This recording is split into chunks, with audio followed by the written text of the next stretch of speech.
So, Trump held a rally tonight. Wonder if he thought today was a big day? This is such a big day. This is such a big day. Brett Kavanaugh is a man of great character and intellect.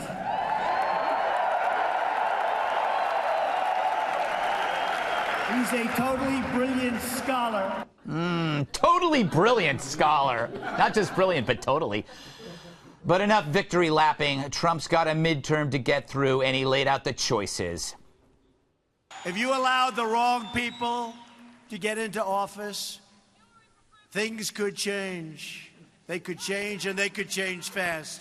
You don't hand matches to an arsonist, and you don't give power to an angry left-wing mob. He's not done. Wait, he's not done. He's got more. The Democrats want to significantly raise your taxes.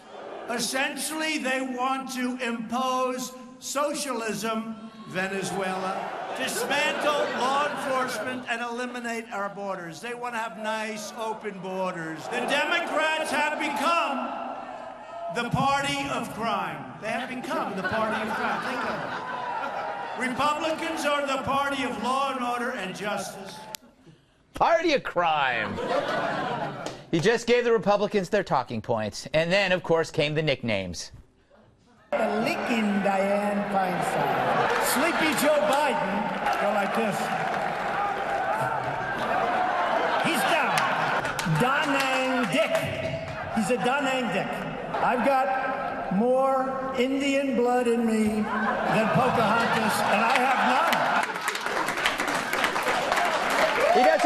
He won't change.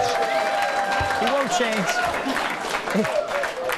And then I'm pretty sure he did something no other American president has done in history. He thanked a guy named Wink. Thank you, Jeff. Thank you, Brad. Thank you, Michael. Wink Hartman. Thank you.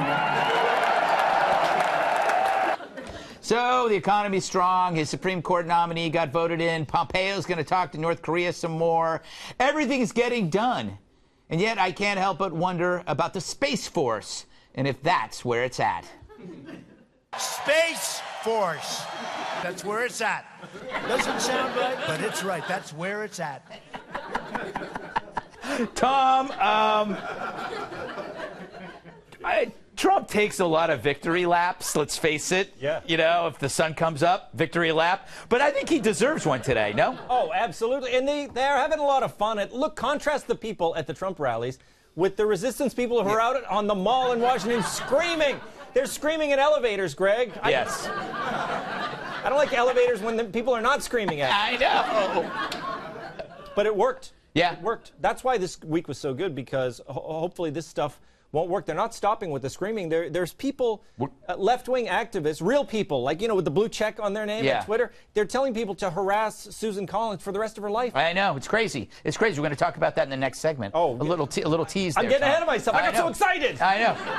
Cat, he's got a lot of new nicknames. Da Nang Dick, Leaking Diane, which sounds a bit unfortunate.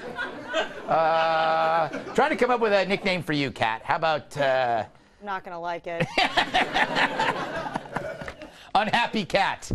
Sad cat. All right, well, you know what, Greg? What? I've been doing a lot of thinking. Okay.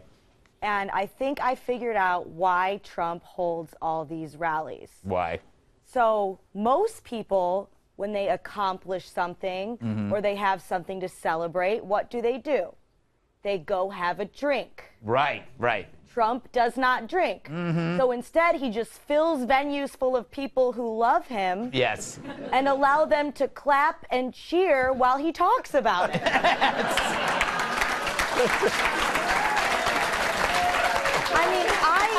And that creates the same feeling as being drunk. It must. He's drunk on love. Yes, he's drunk on love. I like drinking, but if I could trade, yes, I'd love giant venue full of cat fans. Yes. There you go. All right.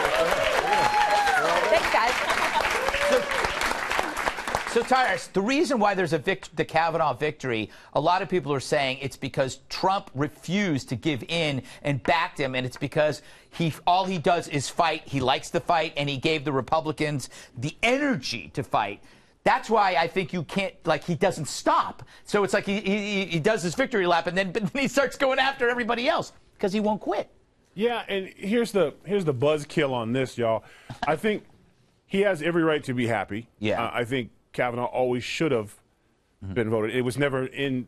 I mean, we had to weather the allegations and all that stuff, but after the FBI investigation, it was pretty clear there was no corroborative evidence. So there was no reason for him not to be put in.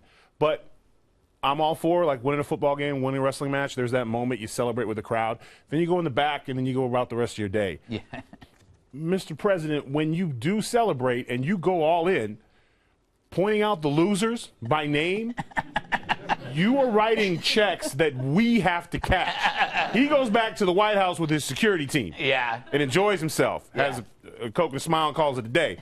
We have to go out to the bars and to go back into society and if we're wearing a red hat or we're doing whatever, we have to cash the check that he just wrote with the other people. Like, for me, I'm all for the victory lap, but the trash talking, it's getting to the point where it's causing issues for the people who support him and stand by him the most. What you're saying is, like, a guy in a red hat tonight is more likely to get beat up. Punched at a McGregor fight than because of the stuff. They'll use the excuse of what the president said at the rally. But Tyrus, you're less likely to get hurt than I am. Okay, but when I go to that's all fun and great and clap. But when that dumbass comes to me and I put him through a wall, I got to go to court.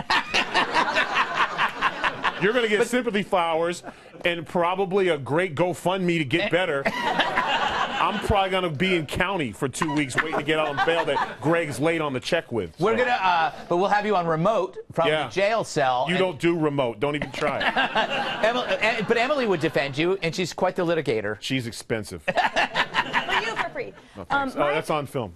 My biggest message from tonight from the rally is the fact that the Republicans, we can't stay celebrating for too long. This is a marathon, not a sprint. And the Democrats have already said that if they take back the House in the midterm elections, they are moving for impeachment for now Justice Kavanaugh. And there have already been ethics violation and misconduct cases basically filed against him as a judge. Yeah. And so obviously there would be no supermajority, but the Dems are still running on that platform, and reality, as we know, doesn't sit well with them. So I just think it's important for us all not to relax for too long and to stay galvanized. The Dems, you know what the Dems are like right now? They're like an ex that you dumped and still hanging out in front of your house. That's what they are with this.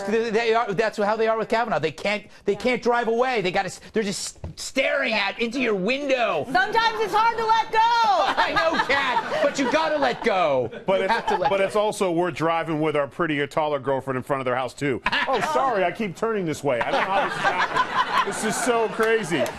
We're having a baby. We're doing a lot of that too. Yeah, it's true. No one is a saint in this game.